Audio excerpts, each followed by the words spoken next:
A horrific accidental shooting continues to haunt an Ogden man. But as difficult as it is to talk about the day he mistakenly shot and killed his own brother, Eric Charlton is finding the courage to share his message and to possibly save someone else's life. Now, Dan Rascon sat down with Eric to talk about his road to recovery and about that horrible night. And Dan, this happened back in 2012, but for Eric, he probably relives it every day.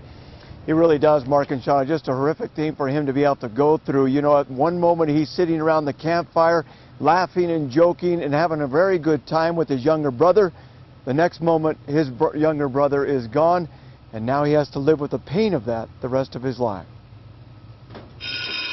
1:18 in the afternoon at Mueller Park Junior High in Bountiful. And 8th graders start to file into Miss Kirby's health class. Hi, everybody. But on this day, we're going to talk to you about something really good. A message is about to be delivered from this man, painfully waiting in the back of the room, that will bring these kids to tears. I don't ever want to experience that. It's a wake-up call. It's a warning. Oh, hi, guys. His name is Eric Charlton, a tall, thin, 28-year-old former Marine. I deployed to Iraq as a machine gunner. A husband, father of 2 young kids. Wake up. With no flashy presentation. I'm kind of lazy, so I like to sit. Or clever speaking lines. Sorry, I'm not a good speaker. But once he gets into his message, A round had got back into the chamber. every kid is listening. And the gun ended up going off, and it hit my 17-year-old baby brother in the head and killed him. He was 17 years old. He just had his last day of school the week prior. Because of my choices, my brother died in my arms. It was my fault. It was an accident. It was Memorial Day weekend at Yuba Lake. May 28th, 2012. Eric was enjoying the night air around a campfire with his brother Cameron and a friend. It was just kind of a night of closeness the entire time, just hanging out with my little buddy. But with him that night was also a deadly combination, alcohol and a handgun. And I had the gun with me, and I unloaded it, cleared the chamber, even dry-fired it into the dirt to make sure it was safe. And then, I let him hold it and look at it and whatnot.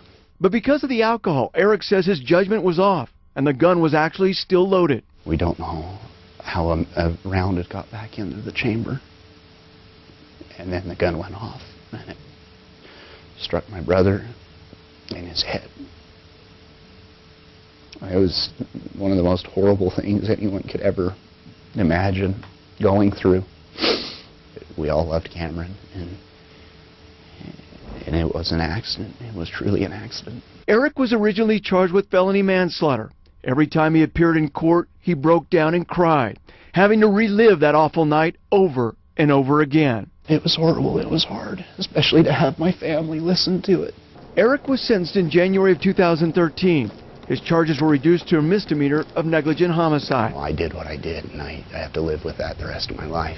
As part of his sentence, the judge ordered Eric to give 90 presentations on the dangers of drinking and handling a gun. Don't put yourself in the position, in a bad position to where something like this could happen. He's now reached more than 90 presentations. Does it ever get any easier to tell your story? Oh, I'm not trying for redemption. I'm not trying for acceptance. I don't want more friends, but in the same sense, I feel that I must possibly help someone else out in the future, not make the similar mistakes. Good afternoon, guys. To help get his message across, I started using drugs back when I was 13 years old. Eric has joined forces with a nonprofit anti-drug and alcohol organization called For the Solution. This is my son, Kevin. Which brings other speakers, I got an escape from drugs. along with videos, into the classroom to let students know the tragedies drugs and alcohol can cause in their lives. Like the day Cindy had to bury her 23-year-old son. And my son overdosed, sitting on the ground in the snow. We wanted to give back to the community. Roger Leftwich started For the Solution 7 years ago in Layton.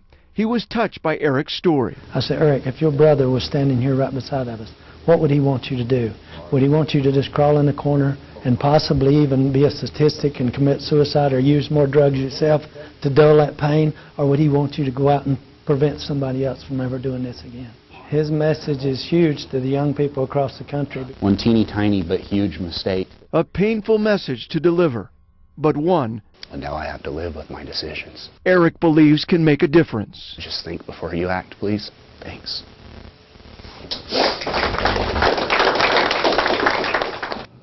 And Eric was very hesitant to tell us his story again, just because of the pain that he has to go through. But again, he hopes that maybe his story can make a difference in someone else's life.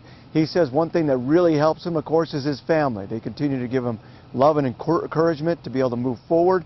He also says he really enjoys some of the notes or letters that he may get from some of the students in the classroom that tell him he's made a difference. Mark and Shauna, back to you.